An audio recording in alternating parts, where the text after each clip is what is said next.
हे कोणी चालू करण्याचा प्रयत्न केला तर त्यांच्यावरही कारवाई केली जाईल।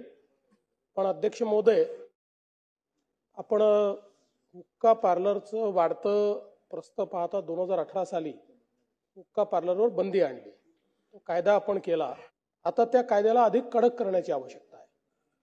त्यामुळे आता ज्या ठिकाणी हुक्का पार्लर सापडेल त्या ठिकाणी आपण आता कॉग्निजेबल ऑफेन्स केला आहे, 3 वर्षापर्यंतची त्याची सजा केलेली आहे। पण याच्यामध्ये यापुढे काही सुधारणा करण्यात येतील। दुसऱ्यांदा जर ऑफेन्स त्या ठिकाणी सापडला तर 6 महिन्याकरता त्या उपहारगृहाचं किंवा ते जे रेस्टॉरंट आहे त्याचा परवाना रद्द करण्यात येईल, आणि तिसऱ्यांदा जर सापडला तर परमनंट रद्द करण्यात येईल, आणि तिसऱ्या ऑफेन्स करता त्या ठिकाणी जी सजा आहे ती नॉन बेलेबल कॅटेगरीमध्ये टाकण्यात येईल। 18 पासून 25 पर्यंत सातत्याने सभागृहात आणि सभागृहाच्या बाहेर सुद्धा अशा अनेक घटना घडलेल्या आहेत। आज दुर्दैवाने विशेषतः तरुण पिढीमध्ये महाराष्ट्रामध्ये त्या वाढत चाललेल्या आहेत।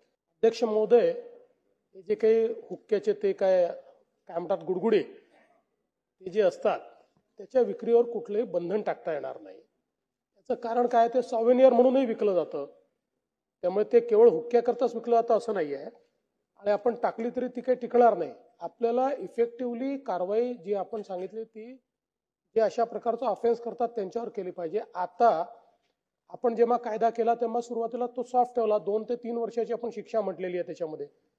अशा शिक्षेच्या केसमध्ये कोणालाही अरेस्ट होत नाही। नवीन कायद्याप्रमाणे किंवा सुप्रीम कोर्टाच्या निर्णयाप्रमाणे त्यांना केवळ नोटीस द्यावी लागते आणि चार्जशीट कोर्टात पाठवावी लागते। आणि म्हणून थोडं जेव्हा कोणी जेलमध्ये जातं ना तेव्हा थोडी भीती असते। जेलमध्ये जायचं नसेल तर फार भीती लोकांना राहत नाही। म्हणूनच मी सांगितलं की याच्यात रिपीट ऑफेन्स करता जे रिपीट ऑफेन्सेस आहेत याच्याकरता अशा प्रकारची तरतूद करण्यात येईल की केवळ नोटीस नाही तर त्यांना जेलमध्ये जावं लागेल, आणि परमनंट त्यांचा जो काही हॉटेलचा किंवा जे रेस्टॉरंट आहे त्याचा परवाना रद्द होईल। आणि तिसरी एक महत्त्वाची गोष्ट आपण लक्षात आणून दिलेली आहे की अशा प्रकारच्या पार्टीज या सोशल मीडियावरनं त्या ठिकाणी ऑर्गनाईज होतात आणि मग तिथे हुक्का पाठवला जातो, त्यालाही जे काही प्रोव्हायडर्स आहेत यांनाही सेम ऑफेंडर पकडून त्यांच्यावरही कारवाई करण्यात येईल। जसं तुम्ही हुक्का पार्लरच्या त्या लायसन्सवर आणि त्या व्यक्तीवर कारवाई करणार, तसं त्या पोलीस स्टेशनच्या अंतर्गत येणाऱ्या अशा अवैध आणि या पद्धतीचं पिढ्याने पिढ्या बर्बाद करणाऱ्या पोलिसांवर काय कारवाई करणार? पोलिसांनी जर हुक्का पार्लर उघडकीस आणला तर कारवाई होणार नाही, पण इतर कोणी जर तो उघडकीस आणला तर त्या ठिकाणचे जबाबदार सगळ्या पोलिसांवर कारवाई केली जाईल। ड्रग्ज किंवा या सगळ्या अंमली पदार्थांचं जे जसं केळकर साहेब म्हणले की ज्या पद्धतीने ऑन रेकॉर्ड नोंद होती त्याच्याबद्दल आपल्याला सॅटिस्फॅक्शन आहे का? नोंद होण्यापेक्षा कारवाई होणं अधिक महत्त्वाचं आहे। त्यामुळे आता आपल्याकडे काही असं मापक नाही आहे की किती इन्सिडेन्सेस आहे आणि किती नोंद होते आहे। अशा प्रकारचं आता कुठलंही आपण सोशल त्याचं ऑडिटिंग करत नाही, पण मला असं वाटतं की हा एक गंभीर विषय आहे, कारण एक फॅशन झाली आहे, ह्या हुक्का ओढणं एक फॅशन झालेली आहे, आणि त्याला एक स्टाईल स्टेटमेंट समजलं जातं की हुक्का ओढतोय म्हणजे स्टाईल स्टेटमेंट आहे।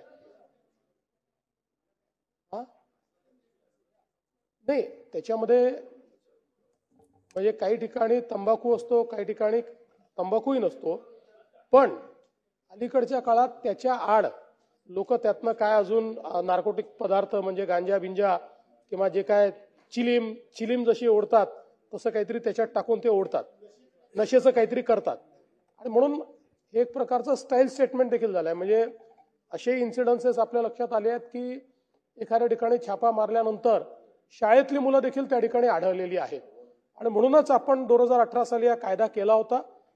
अधिक कडक त्याची अंमलबजावणी करण्याच्या संदर्भात निर्देश देण्यात येतील, आणि कुठल्याही परिस्थितीमध्ये जसं नानाभाऊंच्या प्रश्नावर मी सांगितलं की पोलिसांच्या व्यतिरिक्त जर तो कोणी उघडकीस आणला तर त्याच्याशी संबंधित जे पोलीस असतील त्यांना त्या ठिकाणी सस्पेंड केलं जाईल। हुक्क्यापेक्षा जास्तीत अडचण आणि त्रास हा इलेक्ट्रिक सिगरेट किंवा वेप याच्यापासून होत आहे। सरकार आपलं याच्यावर पूर्णपणे बंदी आणणार का? अध्यक्ष महोदय, त्याच्यावर बंदीच आहे, पण तरी देखील सन्मान्य आशिष देशमुख साहेबांनी जे सांगितलेलं आहे हे खरं आहे की अलीकडच्या काळामध्ये अनेक ठिकाणी आपली तरुणाई या इलेक्ट्रिक सिगरेट काय म्हणतात इलेक्ट्रॉनिक सिगरेट त्याच्या पाठीमागे जाताना दिसते. कारण त्याचं ट्रेड करणं सोपं आहे, ती लपवणं देखील सोपं आहे, पण त्याच्यावर बंदी आहे आणि मागच्या काळामध्ये आपण बऱ्यापैकी छापे घालून त्याचा व्यवहार करणाऱ्यांवर कारवाई देखील केली आहे.